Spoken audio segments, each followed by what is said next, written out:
नमस्कार। हमारे YouTube channel अद्भुत भक्तिशाला में आप सभी का हार्दिक स्वागत एवं अभिनंदन है। जैसा कि मित्रों, हर रोज़ की तरह हम आज भी आपको एक बहुत ही रहस्यात्मक वीडियो लेकर आए हैं, जिसमें हम आपको बताएंगे कि बलि की मृत्यु कैसे हुई और बलि की मृत्यु पर उसकी पत्नी तारा और अंगद क्या क्या विलाप करने लगे और क्या किया। तो मित्रों, हमारा चैनल सब्सक्राइब नहीं किया है तो हमारे चैनल को सब्सक्राइब कर लीजिए और चलते अपने वीडियो की तरफ। जब तारा को बलि की मृत्यु का समाचार मिला तो वह अत्यंत दुखी हो गई और रोती हुई उस स्थान पर आई जहां बलि का शव पड़ा था। तारा और अंगद बलि के शव से लिपट कर बिलख बिलख कर रोने लगे। उन दोनों को इस प्रकार रोते देख सुग्रीव को अत्यंत दुख हुआ। उसके नेत्रों में आंसू बहने लगे।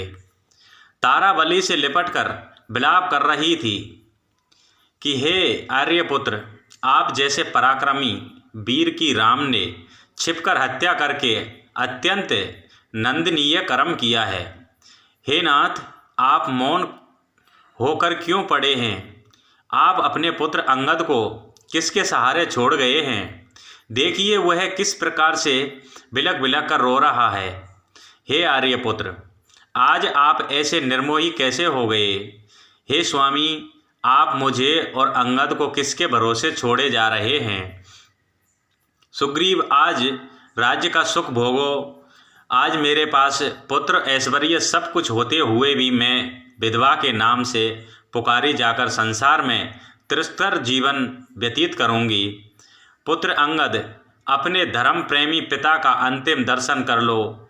यमलोक को जाते हुए अपने पिता का हाथ जोड़कर अभिवादन करो।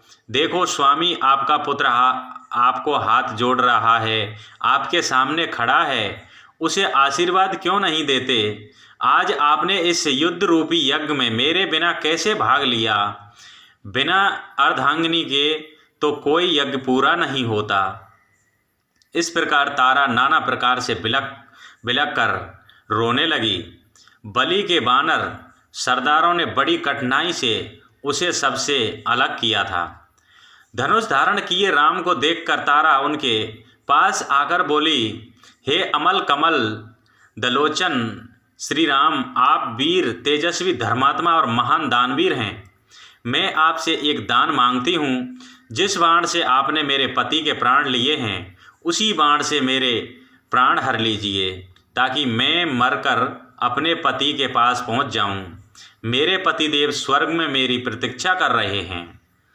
तारा के मर्म स्फूर्ति शब्दों को सुनकर रामचंद्र बोले, तारा, तेरा इस प्रकार शोक और विलाप करना व्यर्थ है। सारा संसार परमात्मा के द्वारा बनाए गए विधान के अनुसार चलता है। विधाता ही ऐसी ही कुछ इच्छा थी, ये सोचकर तुम धैर्य धारण करो। अंगद की कोई चिंता मत करो, वह आज से इस राज्य का युवराज होगा। तुम्हारा पति वीर था, वह युद्ध करते समय वीर गति को प्राप्त हुआ है। यह तुम्हारे लिए गौरव की बात है। शोक तज कर रोना बंद करो। रोने से दिग्गज आत्मा को कष्ट पहुंचता है। इस प्रकार राम ने तारा को अनेक प्रकार से धैर्य बंधाया। फिर वे सुग्रीव से बोले, हे सुग्रीव, तारा और अंगद को साथ में ले जाकर अब तुम बलि के अंतिम संस्कार की तैयारी करो।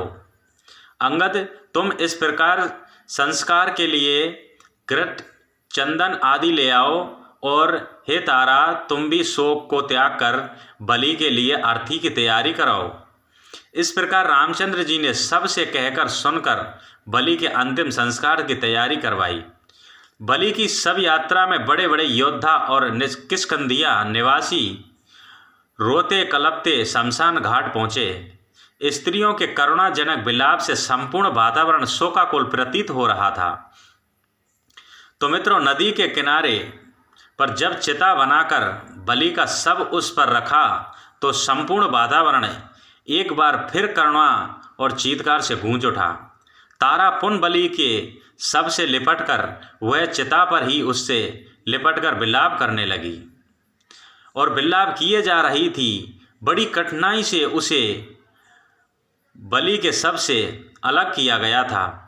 अंततः अंगद ने चिता को आग लगाई। जब बलि का शरीर पंचमृत में विलीन हो गया तो श्री रामचंद्र जी ने लक्ष्मण, सुग्रीव, अंगद एवं अन्य प्रमुख वानरों के साथ मिलकर उसके लिए श्रद्धांजलि दी। तो मित्रों, इस प्रकार बलि का अंतिम